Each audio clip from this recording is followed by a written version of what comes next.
Bonjour à tous et bienvenue dans Futur Mag, le rendez-vous d'Arte consacré à l'innovation.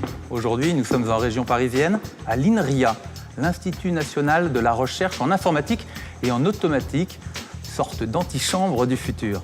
Alors n'oubliez pas, à tout moment, c'est-à-dire maintenant, avant ou après l'émission, vous pouvez nous retrouver sur Arte Futur ou sur arte.tv/futurmag. Mais tout de suite, place au sommaire. Et cette semaine, comment verrons-nous le monde demain ? Futur Mag vous emmène à la découverte de la réalité virtuelle augmentée avec des lunettes dites connectées. Des sociétés mettent déjà au point une foule d'applications. Je dirige les lunettes vers le compartiment moteur et des flèches virtuelles m'indiquent avec précision l'emplacement des réservoirs de liquide que je vais enfin pouvoir remplir. Qu'allons-nous manger à l'avenir ? Un chercheur aux Pays-Bas et une entreprise en France grouillent d'idées. Ils proposent de mettre des insectes dans nos assiettes. Riches en protéines et faciles à élever, ils pourraient être la solution pour nourrir la planète. Leur élevage est éco-responsable. Un élevage de vers de farine ou de grillons va rejeter jusqu'à 100 fois moins de gaz à effet de serre qu'un élevage de viande classique. Mieux gérer son effort et sa récupération quand on est un sportif, suivre les paramètres physiologiques d'un pompier au feu pour éviter les accidents, c'est possible aujourd'hui grâce aux vêtements dits intelligents. Des textiles haute technologie qui mesurent en direct, par exemple, son propre rythme cardiaque ou sa température corporelle. Vous voyez ici, il y a les différentes constantes physiologiques, la température de peau, la température de cagoule. On peut avoir la fréquence cardiaque et on peut aussi savoir si le pompier est immobile. Vous avez entendu parler des Google Glass, les lunettes connectées du géant d'Internet. Eh bien, d'autres entreprises sont sur les rangs, se sont lancées dans la bataille et elles annoncent une mise sur le marché dans les mois qui viennent. La réalité augmentée est à portée de main et on va en prendre plein les yeux.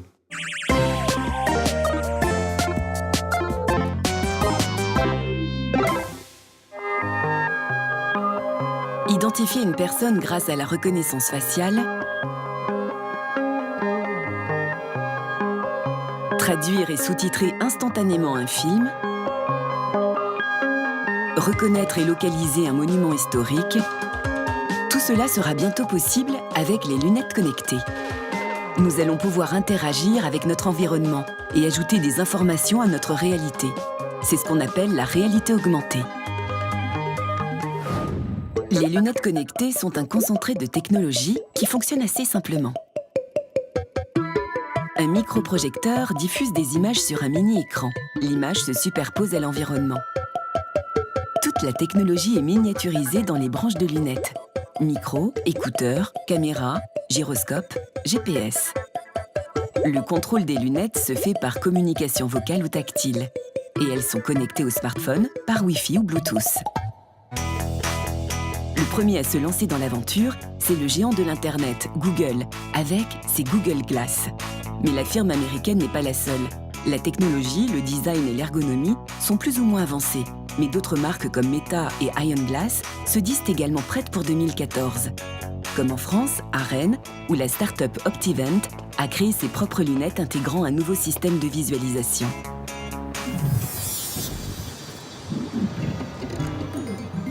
Avant de parler des applications, comme ce service de géolocalisation et d'orientation, il a fallu concevoir et construire les lunettes proprement dites. Donc ici, c'est notre centre de recherche et développement. C'est là qu'ont été conçues et développées les lunettes de réalité augmentée. C'est ici que se fait le travail en amont de conception des lunettes, la partie qui affiche l'image, la monture, les branches, l'appui-nez. Tous ces aspects sont importants parce que les lunettes, c'est quelque chose qui doit être très ergonomique. Avec ces lunettes, on peut par exemple suivre une visite touristique interactive et identifier les monuments historiques. La société française a particulièrement travaillé la position de l'écran pour que l'image se superpose bien à l'environnement. L'écran virtuel que vous voyez, il est centré à votre vision. Et ça, c'est très important pour les applications de réalité augmentée. La deuxième différence est dans la taille de l'écran virtuel. Elle est 3 fois plus grande que celle de Google. Après, on a ce qu'on appelle le système Flip View. Donc, dans cette position, l'image est centrée à votre vision. Mais vous pouvez aussi tourner l'afficheur vers le bas. Là, vous continuez à voir l'image, elle est là, elle est en bas, mais qui ne vous empêche pas de travailler. Ce modèle n'est encore qu'un prototype, mais il pourra être vendu dans un premier temps, dès mars 2014, aux développeurs d'applications, puis au grand public d'ici la fin de l'année, grâce au procédé de fabrication. La technologie de base, elle est faite avec des composants moulés plastiques qui peuvent être produits en grand volume et à bas coût. Ça représente quand même un avantage important.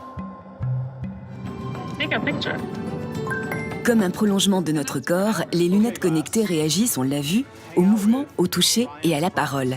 Pour contrôler cet objet de manière intuitive, les concepteurs de lunettes se sont appuyés notamment sur les travaux de Wendy McKay. À l'INRIA, l'Institut de recherche publique sur le monde numérique, elle travaille avec son équipe depuis plus de 20 ans sur l'interaction homme-machine. L'objet de ces recherches, comprendre comment rendre un objet numérique facile à manipuler de façon intuitive. Ces travaux ont servi aussi bien à l'élaboration des tablettes tactiles qu'au développement des lunettes connectées. Pour comprendre comment faire les lunettes connectées, il faut bien comprendre comment les êtres humains, nous, interagissent avec le monde réel. Dans cette expérience qui semble à première vue un peu insolite, l'ordinateur analyse les mouvements du corps grâce à des capteurs posés sur la tête et à des caméras disposées dans la pièce. La machine répond et s'adapte à l'homme, tout comme les lunettes connectées réagissent aux mouvements et aux actions du corps pour ajouter des informations. L'objectif ? Aider l'homme à contrôler l'ordinateur de manière simple et ergonomique. La machine s'adapte à lui. Pour nous, le but, c'est pas de remplacer l'être humain avec un ordinateur, mais d'augmenter les capacités de l'être humain. Pour ça, c'est très important que c'est l'homme qui contrôle l'ordinateur et pas l'inverse. Et pour que les lunettes connectées nous aident réellement à améliorer notre réalité, il faut aussi que leur logiciel, c'est-à-dire les applications, soient performants. Les lunettes connectées ne sont en fait que des supports, des plateformes comme le sont les téléphones portables, les ordinateurs ou les tablettes. Ces outils prennent toute leur ampleur lorsque des applications sont installées. Et en matière d'applications et de réalité augmentée, les Européens, et plus particulièrement les Allemands, ont déjà un réel savoir-faire.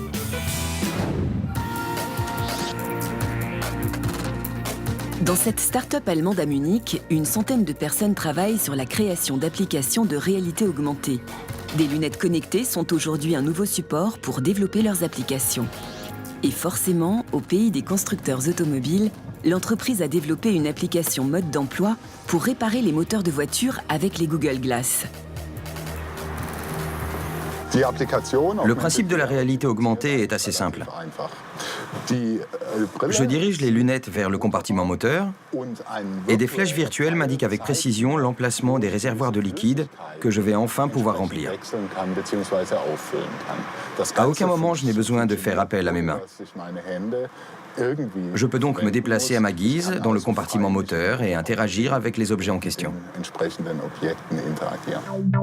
Ce type d'application pratique devrait se développer dans les prochaines années. La technologie n'est pas encore aboutie. L'utilisation des lunettes est encore un peu gadget. Le futur des lunettes connectées reste à imaginer, mais on parle déjà de lentilles connectées contrôlées par la pensée. De la réalité augmentée à la science-fiction, nous ne sommes peut-être aujourd'hui qu'au début d'une petite révolution.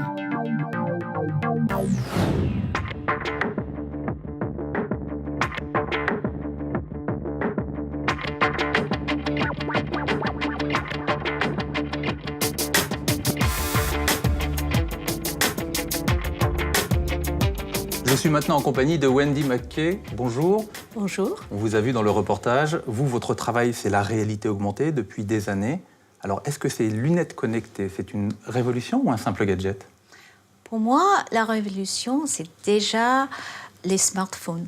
On a déjà la capacité de lier le monde physique avec le monde numérique. On peut capturer les informations avec les smartphones, on peut augmenter les informations et les objets réels, on peut traquer des gens, tout ça. Et en fait, ça vient de 20 ans de recherche. Là, on a une révolution. Et les lunettes sont un autre moyen, une autre plateforme pour augmenter le monde réel. C'est très utile pour certaines situations. Quelles sont les situations où il vous paraît clair que les lunettes connectées ont une utilité? Par exemple, s'il y a des experts dans une situation avec beaucoup d'informations dans le monde réel. Par exemple, les étudiants dans une simulation médicale où il faut savoir quand et comment faire les diagnostics, tout ça. Les lunettes augmentées peuvent simplifier des choses, faire des priorités pour eux et donner un moyen de naviguer dans le monde complexe réel. Alors nous avons essayé d'imaginer une journée type de quelqu'un qui porterait ses lunettes connectées. Je vous propose de regarder. Grâce à ses lunettes connectées, M. Keller ne voit pas mieux, il voit plus. Sa réalité est augmentée. 6 heures. En prenant son petit déjeuner, M. Keller voit défiler ses fils d'infos favoris et ses mails de la nuit. 8 heures. Alors qu'il sort de chez lui, ses lunettes lui indiquent que le métro est ralenti. Ni une ni deux, M. Keller enfourche un vélo. Pas de risque de se perdre, ses lunettes ont aussi une appli GPS. 10 heures. Au bureau, les lunettes de M. Keller le rendent plus efficace. Elles lui rappellent son agenda et les tâches qu'il a à boucler. 13 heures. M. Keller sort déjeuner. Dans la rue, les promos et les formules proposées par les restaurants apparaissent dans ses lunettes. 15 heures. Pour ne pas perdre une miette, M. Keller filme la réunion à laquelle il participe. 19 heures. M. Keller se rend à un rendez-vous. Équipé de ses lunettes connectées, il peut voir les profils et les statuts des uns et des autres. 21 heures. En rentrant chez lui, M. Keller peut se repasser les meilleurs moments de sa journée. Fini les trous de mémoire. Wendy, c'est M. Keller qui va rencontrer une personne pour la première fois avec ses lunettes connectées. C'est-à-dire qu'il va pouvoir défiler son CV, éventuellement, il va y avoir de la reconnaissance faciale. Est-ce que ce n'est pas un problème pour l'interaction entre les gens? Oui, je pense. C'est un changement d'attention. On regarde une liste de choses devant les yeux, on ne regarde pas la personne, on n'est plus dans une conversation, on est en train de regarder un CV. Ce n'est pas la même chose. On sait déjà qu'il y a des limites de capacité, de perception, d'attention. Et si on est toujours en train de regarder quelque chose avec les lunettes connectées, on risque d'avoir moins d'attention nécessaire pour les choses autour de nous. La réalité est déjà relativement complexe. On parle de réalité augmentée. Est-ce qu'on ne va pas finir avec une tête comme ça si on porte des lunettes connectées en permanence? Les capacités humaines, les capacités cognitives ne sont pas en train d'exploser en capacité comme on voit avec l'informatique. Il faut gérer ça et il y a des limites on ne peut pas dépasser. Il n'y a pas le risque de se faire écraser aussi en traversant la route? Oui, bien sûr. Le monde réel est toujours là et c'est pas comme dans un jeu vidéo où on est mort et après on revient. Alors, ça ne marche pas dans le monde réel. Wendy, merci d'avoir répondu à toutes nos questions. Alors, il n'y a pas que les scientifiques qui travaillent sur les lunettes connectées. C'est un domaine en pleine ébullition et on trouve sur Internet des communautés qui réfléchissent aux applications que pourraient avoir ces lunettes connectées. On les appelle les Glass Explorers. La communauté Google Explorer rassemble des milliers de programmateurs dans le monde qui développent des applications adaptées aux lunettes connectées. Parmi elles, une aide à la recherche d'appartements tout en se promenant en ville. Cet appartement haut de gamme offre 4 grandes chambres. Une application qui permet de reconnaître les constellations. Ou encore une autre qui permet de demander aux lunettes de lire à voix haute un article de journal.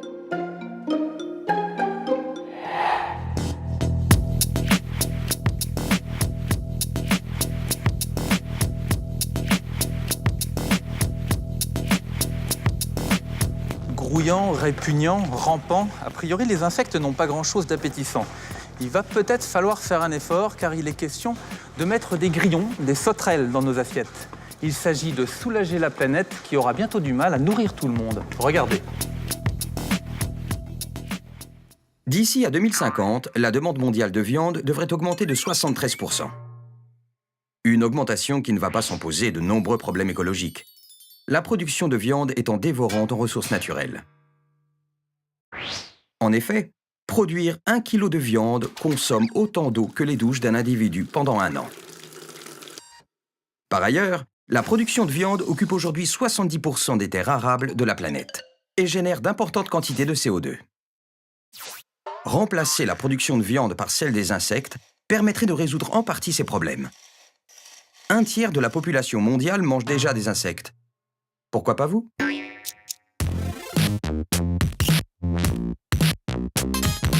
L'élevage d'asticots et de grillons a longtemps été l'apanage de quelques laboratoires d'études des insectes. Mais aujourd'hui, il existe des industriels qui en produisent en grande quantité, comme ces vers déshydratés. Et pour eux, il est temps de passer à table.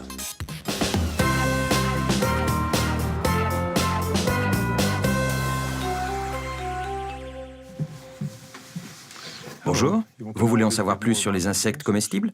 Venez. Chercheur de renommée mondiale, Arnold van Nuys est aussi depuis 20 ans un fervent défenseur de l'entomophagie, la consommation d'insectes pour se nourrir. Bonjour Joost. Que fais-tu? Je vais disséquer ce criquet. À l'université de Wageningen, Van Nuys supervise les recherches des thésards afin de connaître au mieux la valeur nutritive des insectes. Si vous prenez les insectes en général, notamment les criquets, ils contiennent une grande quantité de protéines, tout à fait comparable à la viande conventionnelle. Mais ils ont aussi d'autres avantages. Les insectes ont plus d'acides gras insaturés que la viande et contiennent aussi du fer. Dans les pays du Sud, ces qualités nutritives sont bien connues. Aujourd'hui, 4 milliards de personnes consomment des insectes d'espèces très variées. Voici notre élevage d'insectes. Et ici, nous avons les Black Soldier Fly, qui sont utilisés comme aliments pour les animaux. Et là, à droite, nous avons le grillon domestique, qui est comestible et très bon à manger. Et ici, nous avons les vers de farine, ce sont les larves d'un scarabée céréalier. Les hommes mangent beaucoup d'insectes d'espèces différentes, chenilles, sauterelles, criquets, libellules, termites. En tout, environ 1950 espèces d'insectes sur Terre sont consommées par des humains. Arnold van Nuys a pris conscience au cours de ses voyages qu'un autre modèle alimentaire était possible, plus sain et plus durable que celui des pays occidentaux. Avant, je combattais les insectes comme des nuisibles. Puis, j'ai passé du temps à visiter de nombreux pays africains. Là-bas, je posais des questions sur les aspects culturels des insectes et la moitié des conversations finissaient autour de manger des insectes. À un moment, j'ai fini par me demander « Et nous, pourquoi n'en mangeons-nous pas ?» Comparé à la viande, les insectes n'ont pas que des avantages nutritifs. Ils consomment aussi moins de ressources naturelles que le bétail et pourraient nous aider à réduire notre impact sur l'environnement. Voici une expérience que nous appelons efficacité de transformation de la nourriture. Nous essayons de calculer quelle proportion de la nourriture consommée est transformée en masse corporelle. Imaginez, pour obtenir 1 kg de masse corporelle chez un bœuf, vous devez lui donner 25 kg de fourrage. Alors que pour 1 kg de criquet, vous n'avez besoin que de 2,1 kg de fourrage. C'est une différence énorme. 70% des terres cultivées sont aujourd'hui consacrées à l'élevage. Selon la FAO, la demande de viande doit quasiment doubler d'ici 2050. Les ressources de la planète ne suffiront pas à satisfaire cette demande. L'élevage d'insectes nécessite 10 à 20 fois moins de ressources pour la même quantité de nourriture. Ce pourrait être une solution pour nourrir l'humanité de demain. Mais pour y parvenir, il faut franchir plusieurs obstacles, à commencer par le tabou alimentaire. Il faut que les gens aiment le goût des insectes. Mais ça, c'est une question d'assaisonnement. Personnellement, je les aime beaucoup. Et la plupart des gens qui ont goûté, y goûtent de nouveau. Pour développer la production d'insectes, il faut les produire à bas coût. Le défi d'avenir, créer de vastes élevages d'insectes, mécanisés et capables de concurrencer l'industrie de la viande. Plusieurs entrepreneurs se sont engagés dans ce marché prometteur. Cédric Auriol a créé près de Toulouse le premier élevage européen destiné exclusivement à l'alimentation humaine. Donc là, on est en train de mettre en place un pilote industriel pour pouvoir élever des insectes comestibles en grande quantité. Et on élève 2 espèces d'insectes dans notre élevage, des vers de farine et des grillons, parce que ce sont des espèces qu'on connaît très bien et qui sont parfaitement comestibles, et aussi parce que leur élevage est éco-responsable. Un élevage de vers de farine ou de grillons va rejeter jusqu'à 100 fois moins de gaz à effet de serre qu'un élevage de viande classique. Donc là, vous pouvez voir des grillons domestiques. Alors l'enjeu pour nous est de maximiser la densité des insectes au sein des bacs d'élevage. Donc c'est pour ça qu'on dispose les alvéoles de cette façon. Dans cette ferme laboratoire, toutes les techniques sont passées au crible pour optimiser la production. Le biologiste de l'équipe a mis au point un mélange alimentaire innovant et plusieurs types de lampes chauffantes sont comparés pour accélérer la croissance des grillons. Dans cette course à la productivité, les insectes sont beaucoup plus performants que le bétail traditionnel, car moins sensibles à la promiscuité. Le ver de farine, pour son bien-être, il aime être dans une forte densité. Je peux vous en montrer quelques-unes. Tout l'intérêt, c'est qu'on va pouvoir en élever jusqu'à 1 tonne par mois pour 35 mètres carrés. C'est-à-dire qu'on a besoin de beaucoup moins de surface au sol que pour produire de la viande classique. Par exemple, un élevage porcin, même en intensif, on va avoir besoin de 3 fois plus de surface au sol pour produire la même quantité de nutriments.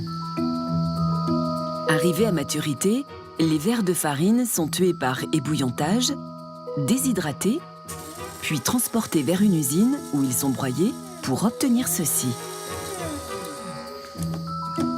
Et donc après le broyage, on obtient voilà, une poudre. Cette poudre, c'est un ingrédient qu'on peut utiliser dans l'industrie agroalimentaire pour fabriquer des biscuits par exemple. Faire manger des insectes aux Européens suppose une véritable révolution des habitudes alimentaires. Pour y parvenir en douceur, Cédric a choisi d'intégrer sa poudre d'insectes à des produits connus du grand public. Oui, très bien. Donc je vous apporte de la poudre de verre de farine pour lancer la prochaine production de biscuits. D'accord. On peut aller, si tu veux voir, il y a une production qui est en cours. Tout risque sanitaire doit être écarté. Ainsi, Cédric nourrit ses insectes avec des produits agricoles bio pour garantir l'absence de pesticides ou d'autres substances toxiques. On est arrivé à s'équilibrer un petit peu par rapport à la farine qui est assez sèche. La poudre d'insectes que vous nous avez fournie est un petit peu plus humide. Et on est arrivé à bien rééquilibrer de façon à avoir la bonne texture du biscuit. Ces biscuits sont commercialisés par Micronutrice avec la mention insectes. Là, on voit bien les biscuits qui sortent. Ça vous dit d'en goûter un? Ah avec plaisir. Ouais. Alors, faire attention de ne pas se brûler. Puis on peut, voilà. Pour cela, c'est oignon et verre de farine. En accroche, je trouve qu'on trouve un peu le goût du verre de farine qui amène ce petit goût d'arachide torréfié. Voilà. Et après, l'oignon arrive derrière. C'est excellent. Voilà, ça reste un biscuit bien équilibré. Qui, ouais. Je pense c'est ce qu'on cherchait, qui peut être bon pour le consommateur aguerri ou non aguerri avec la poudre d'insectes. Pour les consommateurs plus téméraires, ce restaurant mexicain cuisine les vers de Cédric entiers. Question d'habitude, car au Mexique, comme dans de nombreux pays tropicaux, les insectes font partie de l'alimentation traditionnelle. Salut, ça va? Tu vois? Regarde, c'est pas juste à la plancha avec un peu d'ail, de l'huile d'olive, du sel. Et quand il commence à être croustillant, il sort. Tu vois, ce qui est intéressant, c'est le côté croquant, quoi. Et dans différentes régions du Mexique, il y a le Oaxaca où on mange des vers comme ça, mais on mange beaucoup des grillons. Je t'avais dit qu'on mangeait au Mexique les punaises. Ah ouais, alors ça, les punaises, il y a des sacs énormes en plastique où on te les vend vivantes pour que tu mettes dans ta soupe. Ça serait bien que les Français apprennent à... Les insectes ont de nombreuses vertus, mais leur goût restera le critère décisif d'acceptation ou de rejet par le plus grand nombre. Alors, qu'en pensent les Français, réputés fine bouche? C'est l'étape de l'aspect qui est dur à passer quand même. Uniquement manger ça au quotidien, là pour l'instant non. C'est très bon. C'est excellent. Il y en a un qui a bougé, Thomas. Il n'y a pas de goût, il n'y a rien, c'est juste un peu dégoûtant parce que c'est des vers. Et je ne renouvellerai pas l'expérience une deuxième fois. Je suis maintenant en compagnie de Pierre Feillet. Bonjour. Bonjour. Vous avez été directeur général délégué de l'Institut national de la recherche agronomique et vous êtes beaucoup penché sur les questions de l'alimentation du futur. Est-ce que le gigot de sauterelle a de l'avenir? Pour vous parler franchement, moi je préfère le gigot de mouton et je vais vous en donner la raison. Et si je prends 100 grammes là, de mon gigot de mouton et que je veux y trouver autant de protéines en mangeant des insectes, il va falloir que je consomme 30 à 50 chenilles grosses comme ça. J'en ai pas très envie. Donc, une grosse assiette. Une grosse assiette, absolument. Je préfère décidément le gigot de mouton. Est-ce que si les insectes ne rentrent pas dans l'alimentation de l'humanité plus tard, est-ce qu'on peut imaginer leur trouver un autre débouché? Oui. Je ne crois pas effectivement que les insectes, on les consommera directement en l'état, soit à l'état adulte, soit à l'état de chenille. Par contre, il n'est pas impossible d'imaginer qu'à partir des insectes, on puisse en extraire des farines, et de ces farines, d'en extraire ces protéines. Et que les ingrédients qu'on aura ainsi fabriqués dans des usines servent soit à nourrir des animaux, soit à nourrir des hommes. Nourrir des hommes comment ? Tout simplement comme on le fait déjà avec des protéines extraites du soja. Ces protéines, qui sont des protéines blanches, sont transformées, texturées. On y ajoute parfois un gélifiant, parfois un aromatisant. Et puis on a un produit qui est une simili-viande. Les insectes, on peut imaginer de faire la même chose. Un insecte, je le fais pousser, j'en extrais des farines, j'en extrais des protéines, je transforme les protéines en des simili-viandes. Oui, c'est possible. Est-ce qu'on peut imaginer néanmoins une consommation au moins ponctuelle d'insectes entiers ? On peut l'imaginer. Déjà, il y a des peuplades, notamment des forêts tropicales, qui mangent assez régulièrement des insectes, 10-20% de leur alimentation quotidienne, aux bonnes saisons. Pour les pays développés, ou ceux pour qui ce n'est pas la coutume de manger des insectes, ça peut se faire, mais je pense de manière assez anecdotique, mais de manière amusante. Moi, je me rappelle avoir donné à mes petits-enfants des sucettes avec des insectes dedans. Ouais, ça leur a fait plaisir, ça les amuse. Ou avoir des amis à l'apéritif, des petits insectes grillés. Mais oui, on prend en manger comme aliment de plaisir. Pierre Feillet, merci de cet éclairage. Alors pour ceux qui sont impatients ou enthousiastes à l'idée de cuisiner des sauterelles, Futur Mag a trouvé pour vous quelques recettes sur Internet. Vous connaissez les pad thaï ou le wok de légumes. Découvrez le cricket fried rice ou le wok de larves. Frits, réduits en farine ou en bonbons, en Asie, les insectes sont mangés à toutes les sauces. Parmi les 1460 espèces d'insectes comestibles répertoriées, 200 sont communément cuisinés dans la région. Le criquet, le plus maigre et le plus protéiné de tous, reste le plus utilisé. Cette tradition a fait des émules en Occident, où chefs amateurs et étoilés se mettent aussi à cuisiner des insectes pour plus d'originalité. Ainsi, le restaurant Noma à Copenhague, élu meilleure table du monde, sert régulièrement des plats aux insectes, comme la mousse de larves de papillons, le bouillon de grillons, ou encore la glace à la cire d'abeille.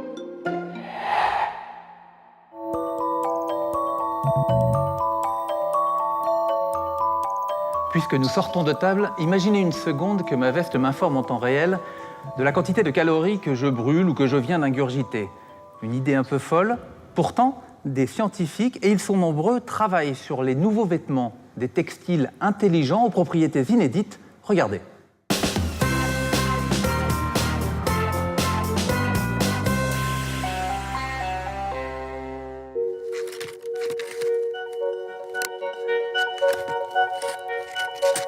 Pierre-Damien Berger est un amateur de sports d'hiver. Mais c'est aussi avant tout un chercheur passionné de nouvelles technologies et en particulier de vêtements communicants. Pour optimiser ses performances sportives, s'hydrater correctement et éviter les malaises, il a développé un t-shirt qui récolte et analyse la sueur. Voilà, 20 minutes de ski, 20 minutes d'effort, 20 minutes de transpiration. Donc aujourd'hui, c'est ce t-shirt là que je porte qui nous permet, grâce à des capteurs de sueur, de connaître toute l'information venant de la sueur. Le capteur est intégré dans la membrane intérieure du t-shirt. Ces informations sont relayées par les fils qui sont sous ces traits gris et qui sont reportés dans le dos au niveau d'une poche dorsale. Elle se situe ici entre les deux omoplates. Elle intègre toute l'électronique, une petite carte électronique qui va analyser tous les signaux venant du capteur de sueur et la renvoyer directement sur ma montre ou potentiellement sur un smartphone. Le logiciel qui analyse les données est encore en cours d'élaboration, mais le système intégré dans le t-shirt est déjà fonctionnel grâce à une double innovation. Alors, la première technologie, c'est une sorte de buvard. Donc celle-ci, elle est relativement facile à déposer sur un t-shirt. La deuxième technologie, ici, c'est de l'électronique que l'on assemble sur du substrat souple et que l'on peut déposer sous forme de fines couches qui vont permettre en fait d'aller capter cette information et la remonter au système électronique. Comment ça fonctionne ? Rendez-vous à Grenoble, au laboratoire du CEA Leti, pour le savoir. Voici le t-shirt que j'avais dans les boîtes tout à l'heure, qui intègre effectivement les capteurs de sueur qui nous permettent de mesurer la quantité et la qualité de la sueur. C'est ici que l'on a développé la pompe à sueur. Pour mieux nous expliquer le système, son inventeur a reconstitué le principe de ce qui se passe en miniature dans le t-shirt. La seringue remplie d'eau délivre des gouttes à la fréquence de transpiration d'un effort sportif modéré. Au fur et à mesure que le buvard s'imprègne, un signal électrique va informer de la quantité d'eau perdue durant un temps donné en allumant une diode. Un autre capteur va permettre de mesurer le type de transpiration en fonction de la concentration en potassium, calcium et sodium qu'elle contient. Et en combinant ces données, on peut déterminer l'état de fatigue du sportif. Informer la personne en temps réel, pendant son exercice, de sa quantité d'ions et sa quantité de liquide qu'il a perdu. Du coup, moi, grâce à mon t-shirt, je vais pouvoir savoir la quantité d'eau que je vais devoir récupérer après l'effort et puis le type d'eau, de boisson qui m'apportera telle ou telle substance et qui m'aidera à mieux récupérer après mon effort. L'origine même de ces développements vient d'une demande des métiers à risque, pompiers, gendarmes, etc., qui ont besoin de connaître leur propre niveau de fatigue et leur propre niveau de stress pour pouvoir justement assurer plus ou moins longtemps leur mission. La fatigue et le stress, c'est le quotidien des pompiers de Paris. Au feu, leur corps est soumis à rude épreuve. Sylvain Lieu est spécialisé dans la création de capteurs communicants. Il a fabriqué une cagoule intelligente et vient la présenter aux pompiers. Cette cagoule, c'est une cagoule classique, sauf qu'elle intègre des capteurs physiologiques. Tous les capteurs sont fixes, à l'exception de la pince qu'il faut accrocher à l'oreille. Il suffit de mettre ça sur le lobe gauche. Sylvain pose ensuite quelques questions pour paramétrer le système et déterminer un seuil d'alerte personnalisé. Votre taille? 1m82. 1m82. Votre poids? 93 kg. 93. Le but, surveiller l'état de santé du pompier pendant toute la durée d'une intervention. Le test va être mené durant un entraînement dans le caisson à feu. Les pompiers y resteront 20 minutes environ dans les fumées toxiques qui peuvent s'embraser à tout moment. Tout est contrôlé, bien sûr, mais quand la température avoisine les 200 degrés, le corps est sans cesse menacé de surchauffe.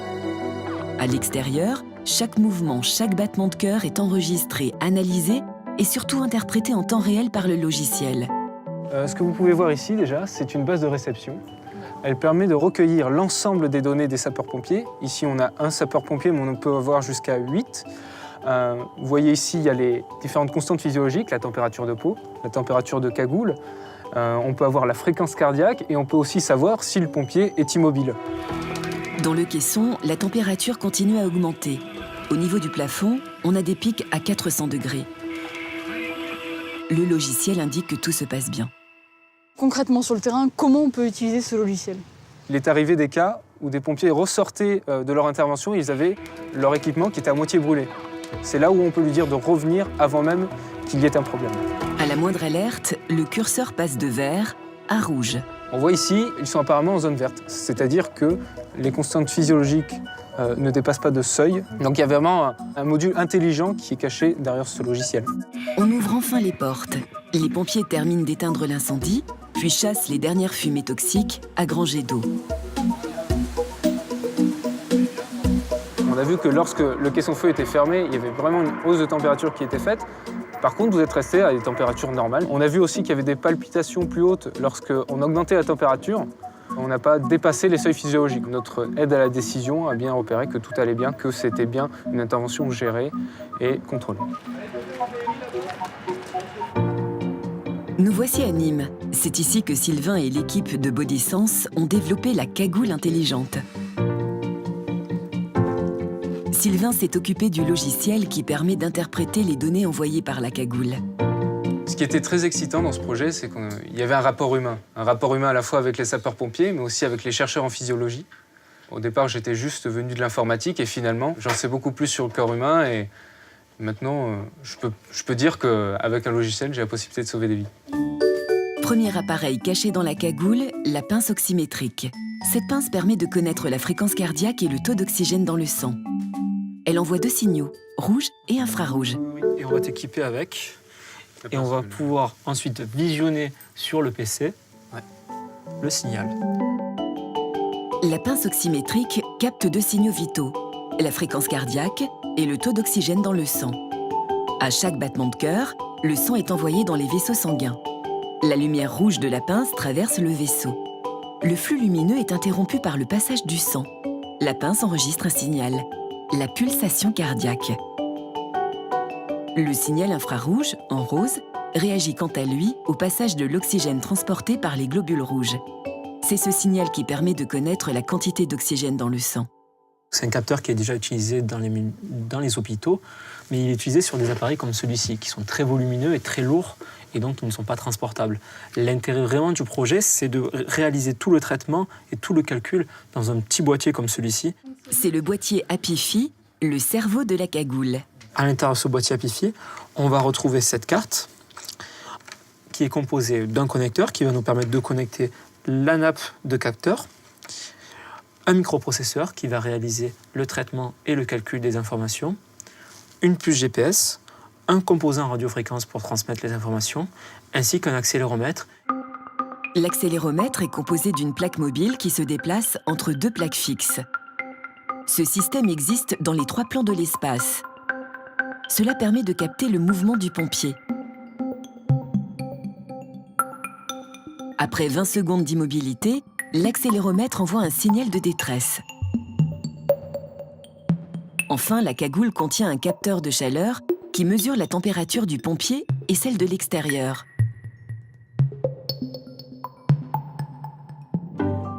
Tout ça dans une seule cagoule communicante. Les vêtements intelligents, quelle que soit leur vocation, n'ont décidément pas fini de se développer et de nous rendre bien des services. Je suis maintenant avec Xavier Guillon. Bonjour. Bonjour. Vous êtes directeur stratégie chez Citizen. Alors, vous avez un vêtement intelligent sur les genoux. Alors, que fait-il celui-là ? Alors celui-ci va vous permettre de monitorer et de suivre les activités physiques et physiologiques de la personne qui va les porter. Et qu'est-ce que vous mesurez exactement avec ce t-shirt ? Nous pouvons faire un électrocardiogramme, nous pouvons géolocaliser une personne, il y a des capteurs de température, nous pouvons détecter une chute également. Et ces informations-là sont envoyées, quand il s'agit de l'aspect médical, à un cabinet ? Nous avons une technologie qui nous permet, à travers les capteurs qui sont disséminés dans le t-shirt, de les envoyer à un smartphone, à un ordinateur, et éventuellement après à une plateforme médicalisée ou un médecin. C'est-à-dire qu'en cas d'arrêt ou d'arythmie cardiaque, il y a une petite alerte qui se déclenche dans le cabinet du médecin qui suit la personne. Voilà, alors ça c'est le cas extrême. Mais justement, l'avantage de cette technologie, c'est qu'elles permettent de diagnostiquer avant qu'elle intervienne, typiquement un problème comme la crise cardiaque. Nous savons très bien qu'une crise cardiaque va entraîner, avant son déclenchement complet, des petites alertes que la technologie va permettre de détecter, ce que l'humain peut mal interpréter, dirons-nous. Donc ces informations commencent une semaine avant le déclenchement complet. Et ça, c'est une technologie opérationnelle, actuelle ? Oui, complètement. Quelle est la prochaine étape en matière de vêtements intelligents ? La prochaine étape est de rendre le capteur le plus petit possible afin de permettre de l'encapsuler dans la fibre. À terme, c'est le textile lui-même qui va devenir le capteur, alors ? Voilà. Xavier, merci à vous d'avoir répondu à nos questions. Les vêtements ne sont pas les seuls objets qui vont être connectés dans l'avenir. Tout ce qui se porte, les bijoux, les chaussures ou tout autre objet le seront. Et des communautés se regroupent autour de ce que l'on appelle les wearable tech. Les wearable tech ou technologies portables s'appliquent de plus en plus au sport. Des battes de baseball connectées, par exemple, enregistrent le mouvement du sportif pour lui permettre de s'améliorer en analysant son geste. Des raquettes de tennis peuvent aussi être équipées. Cela va bouleverser l'entraînement et la pratique de millions de sportifs. Les communautés de surfeurs et de skateurs, particulièrement friandes de technologie, ont elles aussi développé leurs accessoires connectés pour mieux progresser.